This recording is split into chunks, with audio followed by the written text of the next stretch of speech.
All of that pent-up frustration, animosity has finally spilled out into the public. NASCAR and 23XI Front Row clashed. A federal courtroom in Charlotte just became ground zero for the biggest fight in NASCAR history.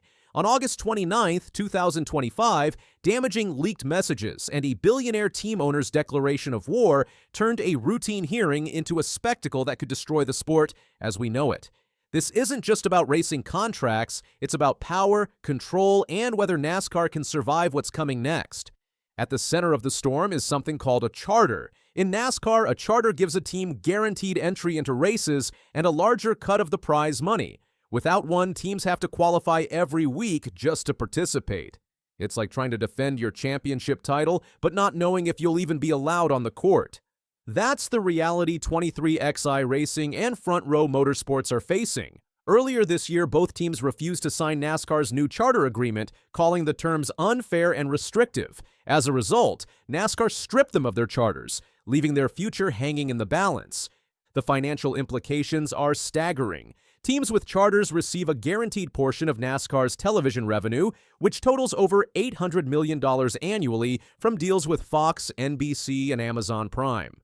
Without charters, teams lose access to this revenue stream and must rely entirely on sponsorship deals and prize money, a model that's proven unsustainable for most operations in modern NASCAR.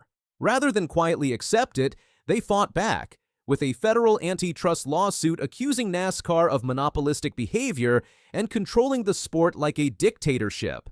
The case is scheduled to go to trial in December, but recent courtroom drama has already taken things to a new level. During a hearing in Charlotte, the court made public a treasure trove of internal emails and text messages from both sides. What they revealed was shocking. In one exchange, Michael Jordan lashed out after learning that Joe Gibbs Racing had signed the new charter deal. "Fakirs," he wrote, before adding, "Teams are going to regret not supporting us. PIs." In another, Jordan joked about spending money on a new driver by saying, "I've lost that in a casino. Let's do it." His co-owner and business manager Curtis Polk replied, "This is just a hobby," to which Jordan responded, "Only can play, but so much golf." The messages also revealed the timeline of Jordan's frustration. After NASCAR announced the new charter terms in early 2024, internal communications show 23XI executives scrambling to build a coalition of teams willing to reject the deal. They reached out to Hendrick Motorsports, Joe Gibbs Racing, and Team Penske, hoping the sport's most successful organizations would stand together. Instead, one by one, each powerhouse team quietly signed, leaving 23XY and Front Row isolated.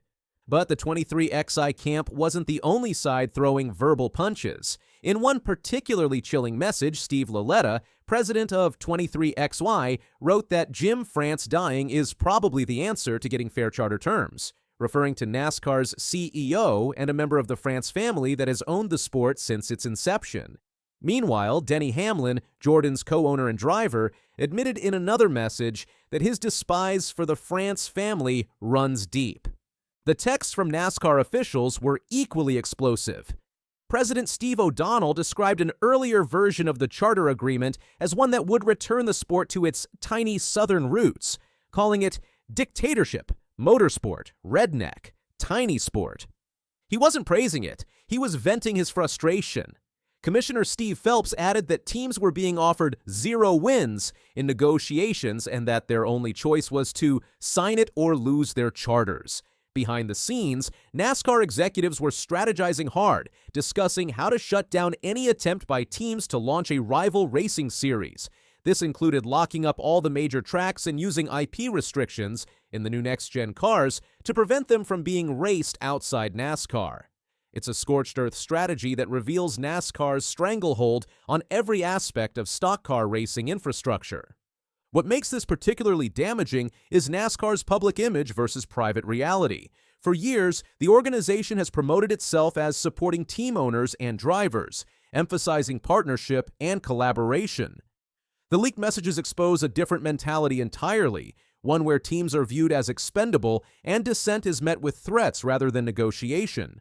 Through all of this, Jordan has remained publicly defiant. In a rare courtroom appearance, he told reporters, Even though they try to point out that we made some money, we had a successful business, that's not the point. The point is that the sport itself needs to continually change for the better, for the fans, the teams, and for NASCAR too. He added, "If I have to fight this to the end, for the betterment of the sport, I will do that." Inside the courtroom, U.S. District Judge Kenneth Bell issued a stern warning. "Everybody is going to get hurt if this thing goes a certain way," he said. "If either party feels certain they are going to win, they're wrong." Bell, who's been overseeing the case for months, knows what's at stake. If NASCAR loses, the charter system might be forced into a complete overhaul.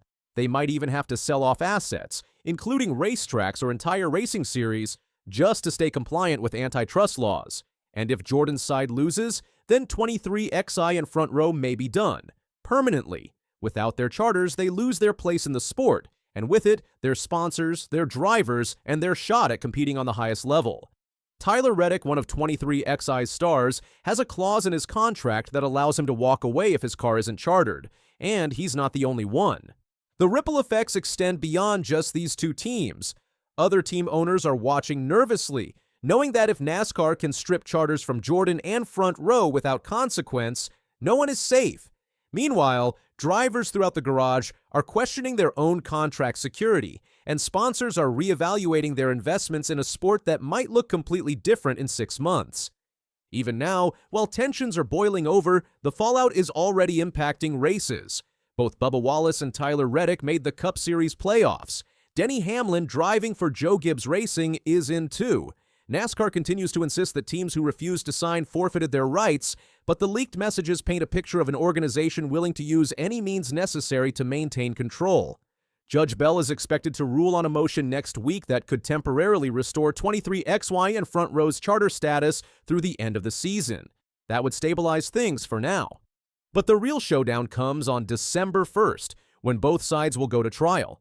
The stakes couldn't be higher. If Jordan wins, 23XI survives and could force NASCAR into fundamental changes from charter transparency to track ownership restructuring. If he loses, one of sports' biggest icons walks away from racing entirely, sending a chilling message about NASCAR's future. Michael Jordan's already made his choice. He's staying in the ring, no matter how hot it gets.